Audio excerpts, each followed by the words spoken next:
السلام علیکم دوستو، جب سے پاکستان کرکٹ بورڈ کی سلیکشن کمیٹی نے پاکستان کرکٹ ٹیم کا اسکواڈ کا اناؤنس کیا ہے بنگلہ دیش کے اگینسٹ اوے سیریز کے لیے، تو اس کے بعد سے میڈیا میں، سوشل میڈیا میں پاکستان کرکٹ بورڈ اور سلیکشن کمیٹی پر کافی اعتراضات اٹھائے جا رہے ہیں اور تنقید کی جا رہی ہے کہ بابر اعظم کو آپ لوگ کیسے ڈراپ کر سکتے ہیں۔ حالانکہ اس کی پرفارمنس تو T20 میں خراب تھی، ون ڈے میں تو اس کی پرفارمنس صحیح تھی، آخری کچھ میچز میں تو تقریباً 50 تک کی ایوریج اس کی تھی اور سینچری بھی تھی اس کی against Sri Lanka and South Africa جو اس نے سیریز کھیلی، تو اس میں اچھا پرفارم کیا تھا۔ اس کے علاوہ آپ لوگ سائم ایوب کو کیسے ڈراپ کر سکتے ہیں؟ اس کی پرفارمنس T20 میں خراب تھی، ون ڈے میں کیسے آپ اس کو ڈراپ کر سکتے ہیں؟ اس کے علاوہ کچھ اور پلیئرز پہ بات چیت چل رہی ہے کہ جیسے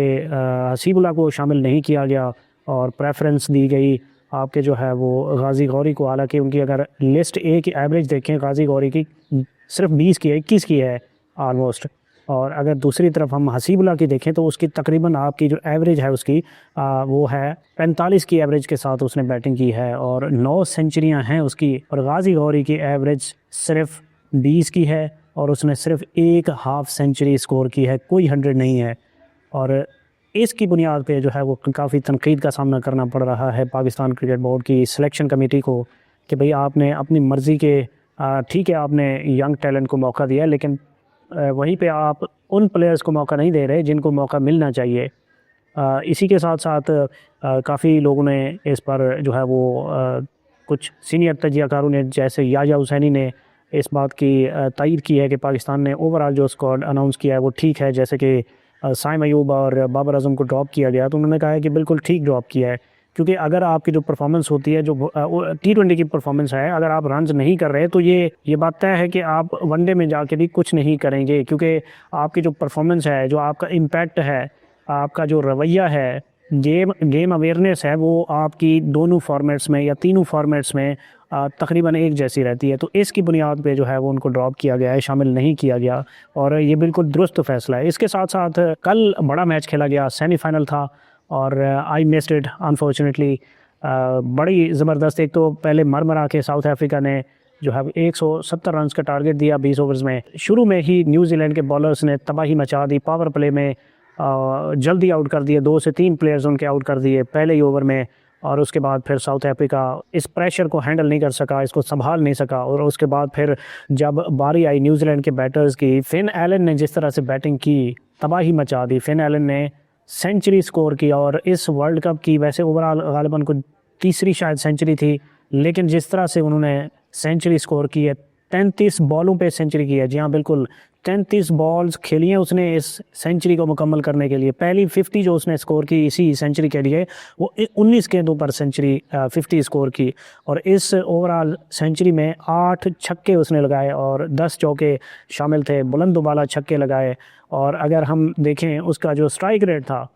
آپ یقین نہیں کریں گے 300 کے سٹرائک ریٹ سے اس نے بیٹنگ کی ہے، یہ کوئی مذاق نہیں ہے۔ T20 کرکٹ میں آج کل ایک عام سی بات ہو گئی ہے 300 کے سٹرائک ریٹ سے بیٹنگ کرنا، لیکن پاکستان کے بلے باز 120 30 120 30 کی بیٹنگ سے بھی 130 کے سٹرائک ریٹ سے بھی بیٹنگ کرتے ہیں، تو وہ ایک ہوا سا بن جاتا ہے، ایک اچیومنٹ ہو جاتی ہے پاکستان کے بلے بازوں کے لیے۔ کیا آج کے دور میں، اس دور میں پاکستان کا کوئی ایسا بلے باز ہے کہ جو اتنی تیز رفتاری سے بیٹنگ کرے؟ مجھے ایسا نہیں لگتا کہ پاکستان کا کوئی ایسا بلے باز فی الحال ایسا ہے کہ جو اتنی تیز رفتاری سے بیٹنگ کرے۔ ہاں آنے والے دنوں میں آپ کے اگر ینگ ٹیلنٹ ہے سمیر منہاس، اس کو موقع ملتا ہے تو وہ آگے جا کے پرفارم کریں گے، ان کو موقع ملے گا تو وہ پرفارم کریں گے۔ اور بھی ایسے لڑکے ہیں، صاحبزادہ فرحان ہے، اچھا کھیل رہے ہیں، 160 پلس کے سٹرائک ریٹ سے انہوں نے اس ٹورنامنٹ میں جو ہے وہ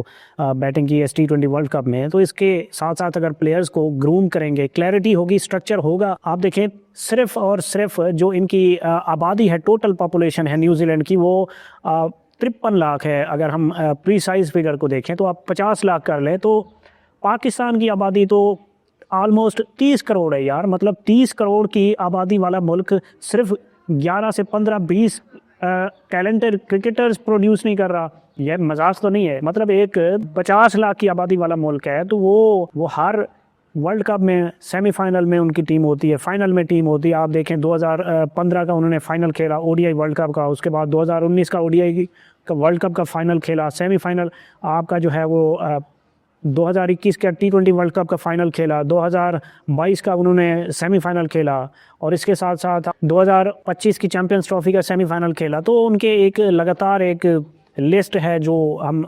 بتا نہیں سکتے. مطلب پاکستان کیا کر رہا ہے, اتنی آبادی والا ملک ہے پاکستان کے پاس 2 سے 3 ٹیمیں اس طرح کی ٹیلنٹڈ ٹیمز ہونی چاہیے. آپ کا جو فن ایلن ہے, جب پاکستان 2023 میں انہوں نے پاکستان کا ٹور کیا تھا, تو ایک چھوٹی سی ٹیم آپ سمجھ لیں کہ انہوں نے ایک جنگ ٹیلنٹڈ پلیئرز انہوں نے بھیجے تھے, یہی مائیکل بریسویل, فن ایلن, مارک چیپمن, یہی پلیئرز شامل تھے. لیکن اس کے بعد انہوں نے جب بھی پاکستان کوئی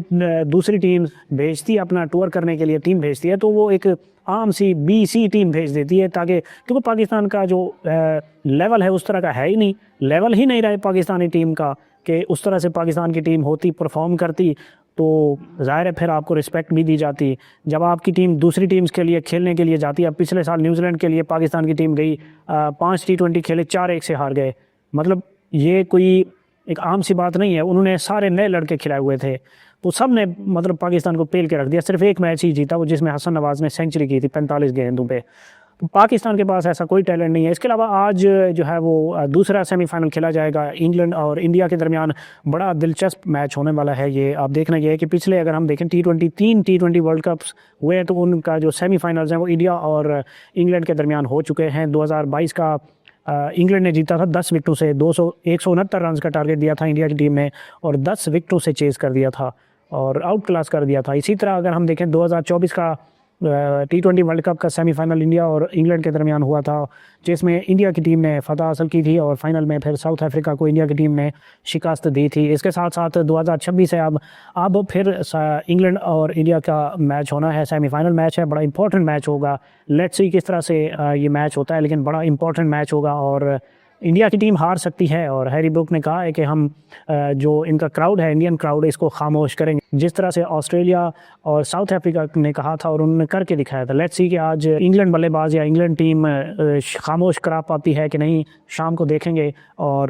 فی الحال کے لیے اجازت دیجیے. ویڈیو اچھی لگی ہے تو لائک لازمی کر دیجیے گا, آپ کی سپورٹ کی مجھے اشد ضرورت ہے. انکریجمنٹ ملتی ہے اگر آپ لوگ لائک کرتے ہیں, شیئر کرتے ہیں, اور اس کے ساتھ ساتھ کمنٹ لازمی کیجیے گا. چینل کو سبسکرائب کریں, کنیکٹ رہیں ہمارے ساتھ. انشاءاللہ تعالی مزید ویڈیوز آپ کے ساتھ شیئر کریں گے, مزید اپڈیٹس کے ساتھ چلوں گے. فی الحال کے لیے اجازت دیجیے. اللہ حافظ.